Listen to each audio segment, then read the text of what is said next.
My question was for Brother Hijab. I wanted to ask why there cannot be multiple necessary existences, and maybe to explain that a bit more, especially because in his book he said that one of the two necessary beings would have to be conceived of differently, and if you could just explain that a little bit more. Right. So if you have God one, let's say, or necessary existence one, and that is defined as something that cannot be conceived of in any other way, and then you have necessary existence two. Now, what differentiates necessary existence one, God one, from God two?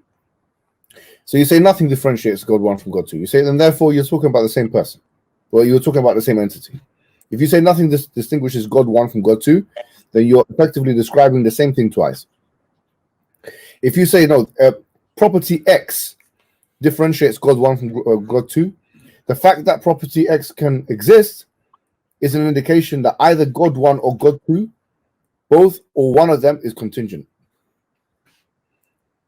So essentially, because remember, if there's something that can be any other way, if there's an entity that cannot be any other way, but there's another entity which is a different way to entity A, that must mean that either of them or both of them is not necessary by necessity.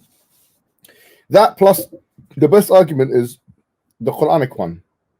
ما اتخذ الله من ولد وما كان معه من إله إذا لذهب كل إله بما خلق ولعلى بعضهم على بعض. You know, that is basically, you can't have more than one all-powerful. If you're all-powerful, that you have power over all things, how can you have two? Does God one have power over God two, or does God two have power over God one? And if they don't have power over each other, that means they're all-powerful anyway. So these are two classic ways, which I haven't seen much resistance to these ways, by the way. That's covered in, I believe, Imam Tahawi's book, right? He covers the explanation of his book, in which you can't have two wills. Yeah. So if you have will one, which says, so for example, hypothetically, you have two gods. You have one God who says, I want it to rain. God number two says, I don't want it to rain. So you got a few options. You got the first option, in which they cancel each other out, so therefore they're both not God. You get one where it rains, one where it doesn't rain, and that means one God is supreme over the other, therefore he's not God because he can't enact his will. Yeah, and you know, that's in the Quran as well, where it says, لو كان فيهما آلهة إلا الله لفسدتا.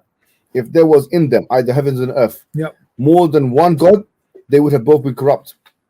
Meaning, like you said, if you have two wills, because if there's one idara, one management that's happening from one will, so you can't have two of those, because if you have two of those, like you mentioned, beautiful examples, that's the kind of fasad that would happen. One wants to rain, one wants to snow. What's going to happen? Nothing's going to happen. So the uniformity and the regularity and the stability of nature is an indication, as an evidence, as a proof for the fact there's only one will. Also, what's very interesting is you will not find, it's very interesting, you'll find people using philosophy and rational arguments to argue against God. But you will not really find humans arguing for multiple gods. What do I mean by that? Even Hindus do not actually argue for multiple gods. Yeah. They actually believe overall there is one God, and they believe in these demigods. When you come to, for example, the Nordic beliefs, right, they also believe ultimately in one God, but then you get, these sub-gods. So true polytheism is never really argued for philosophically, because it's just, conceptually we do it. Obviously, we're trying to cover all bases. And if an atheist wants to play devil's advocate, they do that. But no one actually holds that position. I think that's very important to highlight as well. Is that okay, brother Subhan?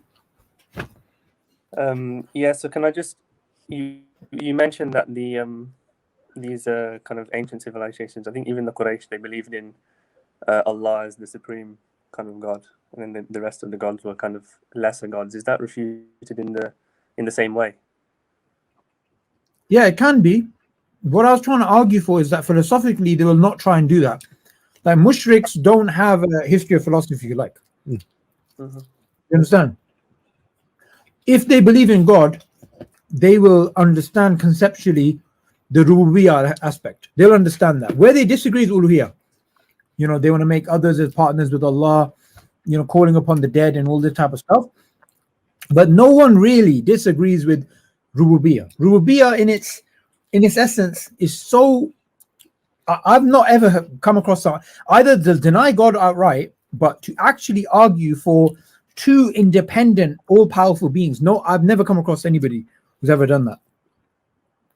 So, but if they do believe in a demigod, why is that then inconsistent? It's not inconsistent. A belief in a demigod is not the same as the belief as in two independent deities. Yeah, That's them trying to bring in shirk in a system in which they accept rububiyyah. Do you see? And that's the main issue that we get amongst people who, other religions and even certain Muslims who try and argue for, these types of things where they are calling upon, like for example, the Shia, they call upon the dead. Yeah, this type of stuff. They essentially accept rububiyyah. No one rejects rububiyyah. Even Hindus. I was talking to this Hindu guy. I was talking to this Hindu guy, and I said to him, "Why do you believe in multiple gods?" He said, "We don't believe in multiple gods." Wow. So a true learned Hindu would not say we believe in multiple gods. They would say, yes, there's ultimately one reality, but then you have all these, type of ways of getting to God, tariqas, from their perspective. Yeah. Okay. Thank you, brother Subhan. We will now go to the next questioner.